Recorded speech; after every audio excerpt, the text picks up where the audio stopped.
On April 16, 2007, Seung-Hui Cho committed an abhorrent act of violence on the campus of Virginia Tech University, killing 32 individuals and wounding 17 others in what remains the deadliest school shooting in US history.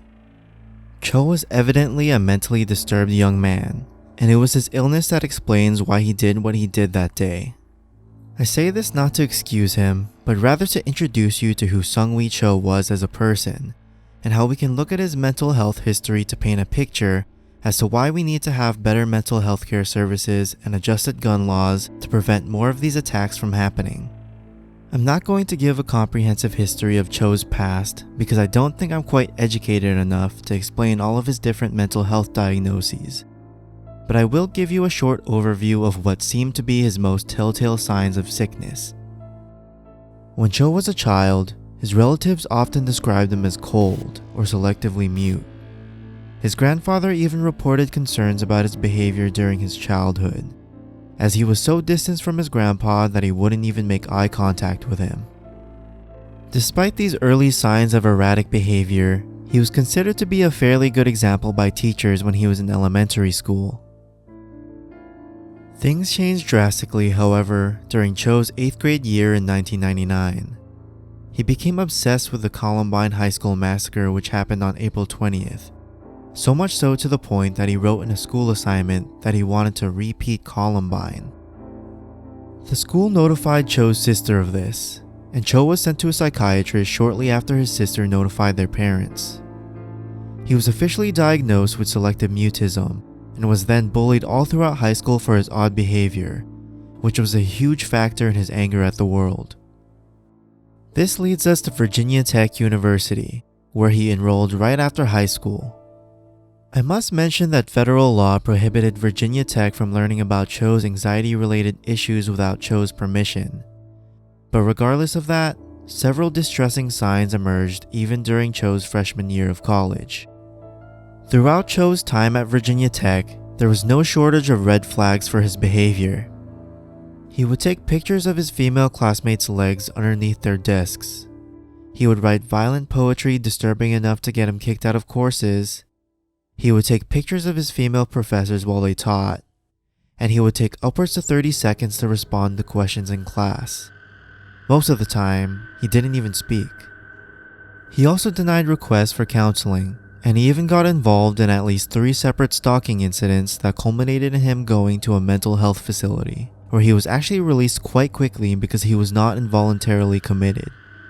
The list goes on for all of the alarming things that Cho got into, but the one red flag we're going to focus on in this video is a disturbing play that he wrote in Professor Edward Falco's playwriting class. That play is the infamous monstrosity known as Richard McBeef. Before I talk about how crazy and bizarre Richard McBeef is, there are a few things I want to make clear. I'm not going to be using this play to psychoanalyze Cho since I'm not a mental health professional, but I will be pointing out things that are so unusual that I can't help but associate them with the fact that Cho was mentally ill. Furthermore, the tone of this video is going to be a little weird. Richard McBeef is so absurd and ridiculous to the point that it feels silly.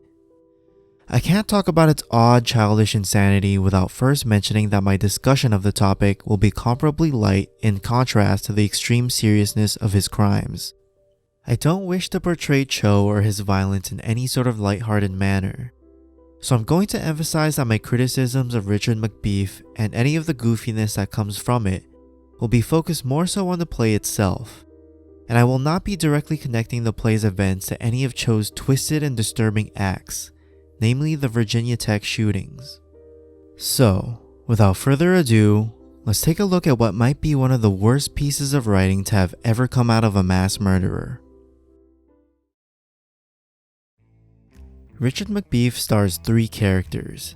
The first character, John, is a 13-year-old edgelord whose father died in an apparent boating accident.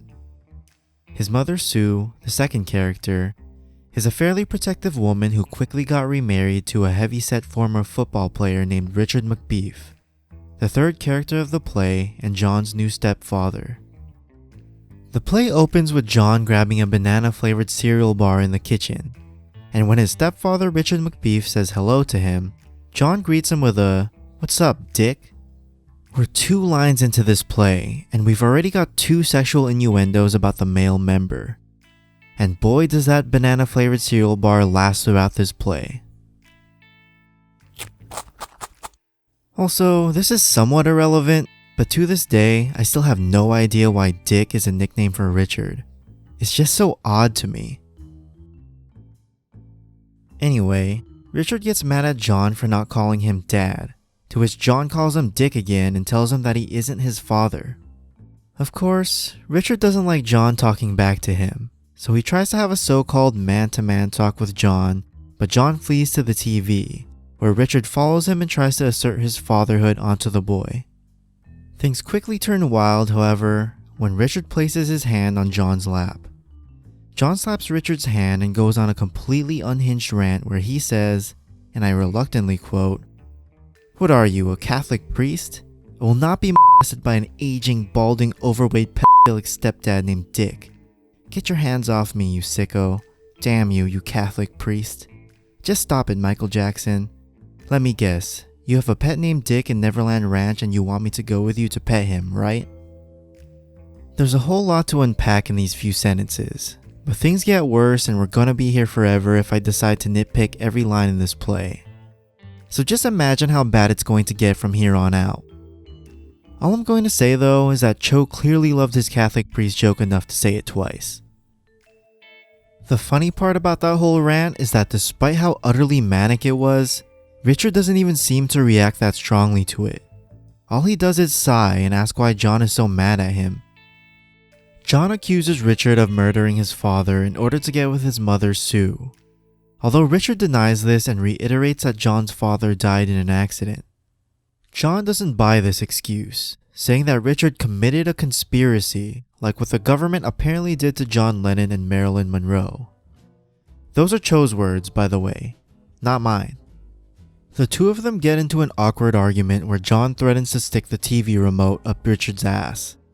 But he says that Richard isn't worth the $5 the remote cost, leading to Richard raising his hand in an attempt to strike John in a fit of rage, though Sue comes downstairs before he's able to punch him. Sue rushes to John's aid after seeing this and tries to send him upstairs, though John remains on the staircase to watch his mother argue with his stepfather. Here's where things go off the rails. More so than they already have. Richard tells Sue that he was innocently trying to talk to John until John insulted him, but Sue isn't having it. Sue says, and I quote, "John would never say such a thing. My poor little Pooey Pooey boy. I suppose I've heard worse pet names, but Pooey Pooey boy is up there on the list of bad ones." John accuses Richard of trying to inappropriately touch him, which rightfully sends Sue into a flying rage. She starts slapping the shit out of Richard with her hands and shoes, but seeing as how Richard is much bigger than her, nothing happens to him. Richard stops her with his arm and scares Sue, so she accuses him of trying to hit her too, and she flees to the kitchen to find a weapon. She ends up throwing a plate into his face, but again, nothing happens to him. She starts ramping up her insults from here. Sue calls Richard a fat piece of pork, and then she calls him more things I don't want to say. Anyway, more of the same happens. Sue is now throwing wrenches and pipes at Richard, but like a supervillain, nothing happens to him at all. When Richard finally gets a chance to explain himself, his awful excuse for touching John is that he thinks that John is a rambunctious pubescent boy. Sue accuses him of being a pedophile, to which Richard simply says, "No." Such a great defense.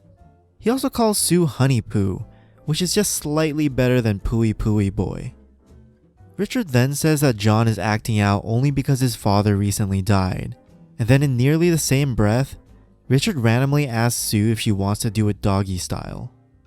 If you guys want foreplay tips, definitely take some from Richard. He clearly knows what he's doing. The play cuts to John in his room throwing darts on a target with Richard's face. He starts muttering what is probably the creepiest lines in the play, saying things like, "Must kill Dick," and "Dick must die," over and over and over again. He basically repeats this and other variations of threatening to kill Richard. Then, out of nowhere, John rushes to his mother and tells her that Richard told him in his sleep that he killed his biological dad. Then, he again accuses Richard of molesting him. Sue suddenly pulls out a chainsaw out of nowhere and forces Richard out of the house. For some reason, John follows Richard outside 30 minutes later and starts eating the cereal bar next to him in the car. I told you that cereal bar would be back. John starts talking mad shit to Richard, calling him poor and mocking him for saying honey poo. He criticizes every job that he's ever had, calling him a hamburger flipper and a failed football player who got fat from eating McDonald's. To top it all off, he even awkwardly mentions that Richard can't even last long in bed with Sue. As expected, Richard gets mad about this, but John goes even further. He calls Richard a tree trunk piece of ass, whatever that's supposed to mean. Then, he somehow still has his banana flavored cereal bar despite eating it throughout the whole play, and he tries to jam it down Richard McBeef's throat. Richard finally snaps though, and in his anger, he throws a single deadly punch at John, presumably killing him as if he's One Punch Man or something. And that's how Richard McBeef ends. I don't know what we're supposed to get out of it or how we're supposed to feel, but it's one of those things you read and just feel a little bit dirty about it once you're done.